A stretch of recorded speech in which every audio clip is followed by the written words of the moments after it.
What's up, everybody? Ryan Thomas here live on the Thomas Take Sports Podcast.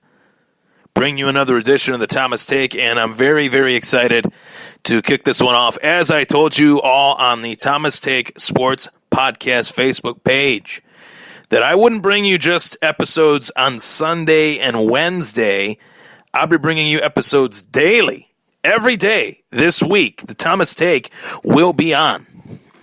Had an episode on Sunday, had an episode on Monday, and here we are, Tuesday, with an episode. So, how about that, guys and girls? How about that? So, all that being said, there's a lot to talk about. This is a big week. Why am I having a daily podcast? Well, for this 1 week only. Well, we got the biggest fight in MMA history coming up. Khabib Nurmagomedov, Conor McGregor, a fight that I didn't think would come to fruition, a fight that is essentially 4 years in the making.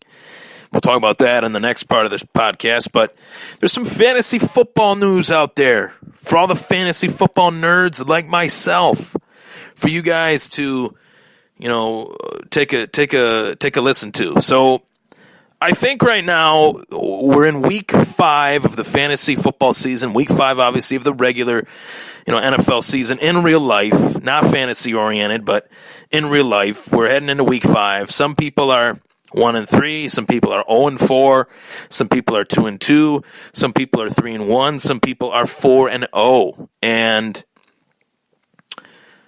one of those reasons you might be in the top end of the spectrum or in the low end of the spectrum is due to number 26, the Pittsburgh Steelers, LeVeon Bell. A guy that has not wanted to play under the franchise tender in 2018, a guy that has wanted a long-term deal from the Pittsburgh Steelers, a guy that held out and has had fined money. He's been fined money for not playing, for sitting, regular NFL season games out. His stance has been that he wants to get paid, he wants elite money, he sees guys like Todd Gurley get the big payday, and he wants that big payday. Well, the Steelers are just not obliging. So there's a report out there that LeVeon Bell will play week 7. There's a week 7 bye. I think they're on a week 7 bye. I might have misread it, but he will be back. He will be back this season, where there was real doubt as to whether he would be back, and he is going to be back.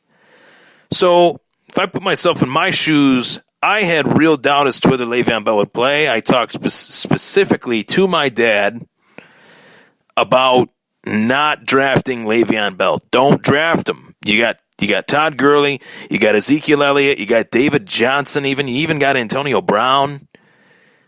You got some names out there that you could pass on Le'Veon Bell. If this was the year to pass on Le'Veon Bell, this was the perfect year to do it. This is the perfect year to pass. And I know 2 people that picked him with the first overall pick in a fantasy football league in 2 of my leagues. And guess what? Both of those teams did not get the handcuff to Le'Veon Bell. But I know who did. Yours truly. Thomas Take, Mr. Ryan Thomas, the man you're listening to right now, got James Conner. So, did I think James Conner would put up the numbers that Le'Veon Bell would? Maybe, give or take certain matchups. Did I think he'd get the usage that Le'Veon Bell would have gotten? Yes, I did. And he has, largely. There's been some so-so outings. This past week was a so-so outing.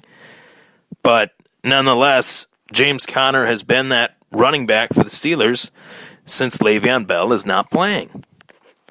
Now that we know that Le'Veon Bell does have a target date, does have a return date to return, I'm a little bit miffed as to what I should do as far as the James Conner, Le'Veon Bell dilemma. On one hand, I feel like I need James Conner these next few weeks, especially in leagues where I've had injuries. But I also feel like for other teams, namely one that has Leonard Fournette, James Conner would be a good trade piece for me. I could get something for him. And that is an idea that just spawned in my brain. Look at that. Maybe we'll go down that road. Maybe not. Maybe we will. Maybe we won't. But for a team that needs a tight end, if you lost a guy like Tyler Eifert, or if you lost a guy like Greg Olsen, or if you lost a guy like Evan Ingram who has a 2 to 4 week injury time frame as far as when he's going to be back, maybe you do trade James Conner for a tight end, wide out, tight end, running back. Earlier this season, I have a team that had Greg Olsen injured. Needed an extra running back. So I take Kirk Cousins, trade him for Kenyon Drake and Tyler Eifert, and so far that trade is definitely blown up in my face because Eifert is out and Kenyon Drake is playing second fiddle on certain weeks to Frank Gore, the immortal Frank Gore.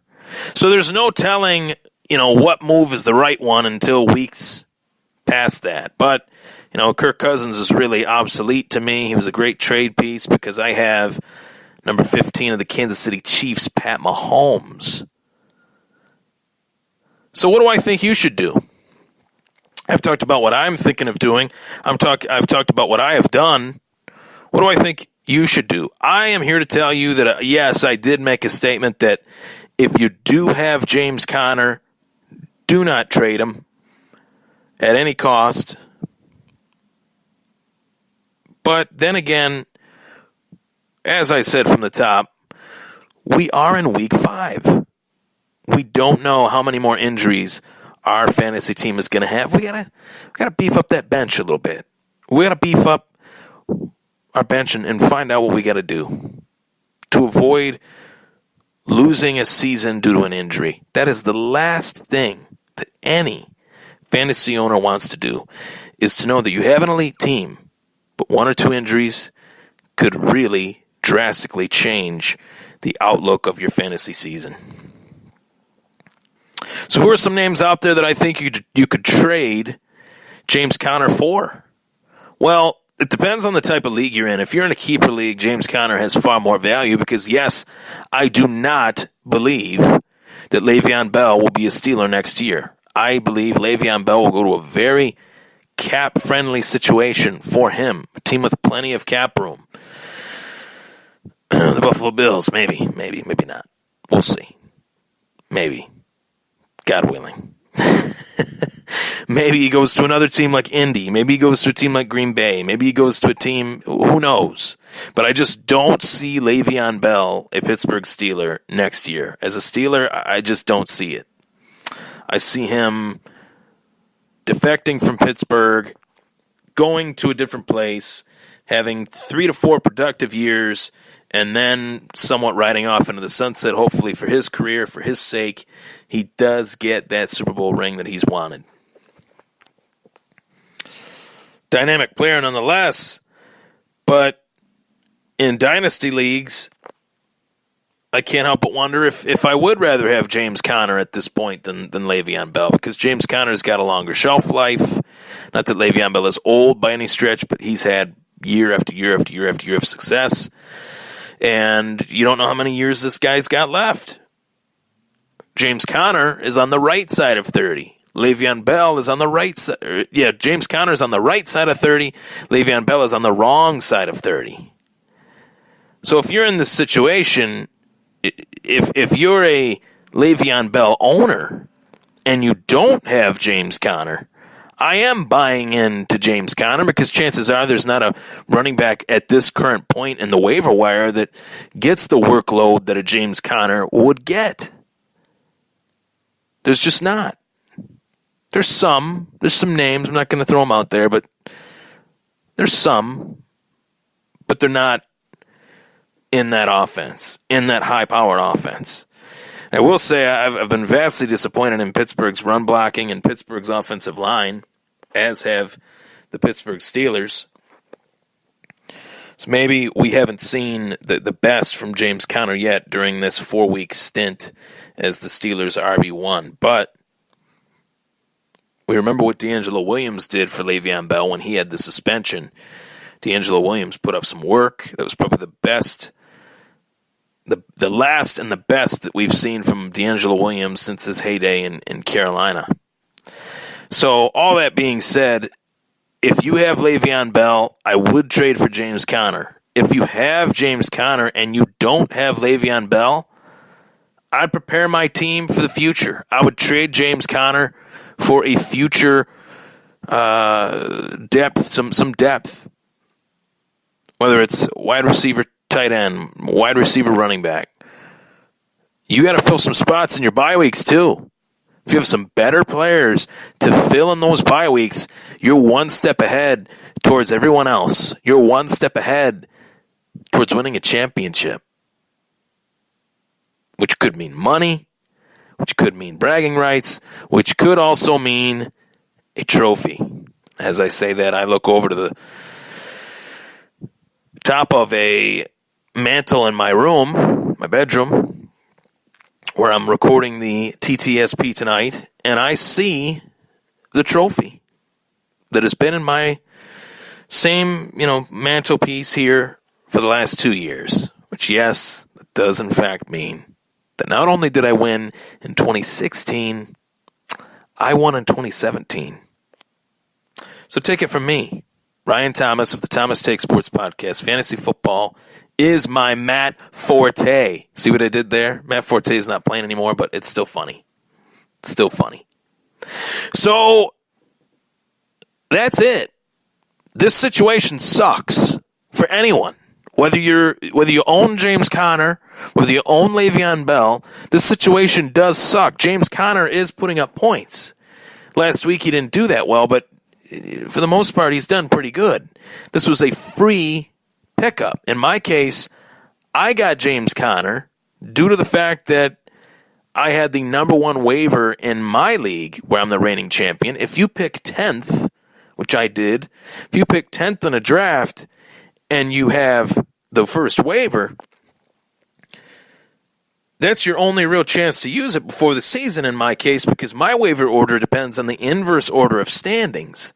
So if I don't use that number one waiver and I don't have the lowest point total for the first week of the season, that number one waiver goes to the team that had the lowest point total for the first week of the season. So I had to use that number one waiver, and it got me James Conner before the season even started, baby. Let's go. So there you have it. I'm Ryan Thomas of the Thomas Take Sports Podcast. Thank you so much for tuning into this edition of the Thomas Take. And that was wrapping up the James Conner / Le'Veon Bell dilemma. Thousands, hundreds of thousands of fantasy owners, millions of fantasy owners are dealing with this very dilemma. Guys, girls, in case you are in front of a computer, go to www.statementgames.com. At statementgames.com, you do not draft fantasy players. At statementgames.com, you draft statements. Sign up. Create a Statement Games account using your Gmail, AOL, email. Create a password. Play a contest, which the contests are the actual games. Last night, I played the contest of the Kansas City Chiefs and the Denver Broncos. I placed second in that contest with the second most truthful statements drafted by game's end, and I won a $25 gift card. Free money. I like it. For certain contests, there are other prizes. You guys and girls will enjoy it, especially all the fantasy football fanatics out there. StatementGames.com. Check it out. Plenty more to talk about with StatementGames.com coming up very shortly. So stay tuned. Fight fans, you'll enjoy it. Take care, everybody. I'm Ryan Thomas. That was the Thomas Take.